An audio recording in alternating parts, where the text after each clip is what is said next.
Trong tư làng playing ground men ai lênច្រើនកុំភ្លេចសួន playing ground ទីតាំងនៅបូរីកាណាឌីយ៉ាតែអំពូមីងខ្លះគាត់ហៅបូរីគួយសេសបោអីលេងខ្លាំងណាស់ធូរថ្លៃទៀតជំរាបសួរôngពូមីងទាំងអស់គ្នាម្លេះចេញមកពេលយប់ម្ដងរដងចេញពីព្រឹកមិញអត់បានថតôngពូមីងហើយយប់នេះមកអូនមកជូនអូនលេង playing ground តើអូនថតជូនពូមីងបានមើលដែរបាទអូនជូនអូនដើរលេងថ្ងៃសុក្រសៅរ៍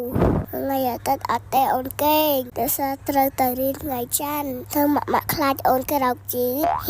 អូនទៅនេះទៅគ្នាច្រើនដែរôngពូមីងគឺតាបងប្អូនជីដូនមួយវល់ពីកន្លែងគេអភ័យកណ្ដាលនេះគេតាមបើកថ្មីôngពូមីងសបោកន្លែងលេងហើយតម្លៃគេសំរុំមេôngពូមីងម្នាក់ 5,000 លេងភ្លៀងការ៉នខាងក្នុងមិននឹងចូលលេងគេឲ្យចូលគេឲ្យយកលេងមកទិញកាក់តែôngពូមីងមួយតាមឲ្យកុំឲ្យខាតមកពាក់ស្រោមជើងឲ្យកូននេះហើយមកបាច់ទិញគេទេôngពូមីងទឹកលុយញ៉ាំនំវិញដូចអូនចាំពាក់ពីផ្ទះសើលុយញ៉ាំស៊ូស៊ីហើយជីឡាននេះដូចជា 5,000 ដែរអូនចេះបើកឡានណាអូនបើកឡានឡើងលយហើយគឺមានលក់អីញ៉ាំក៏ច្រើនដែរôngពូមីង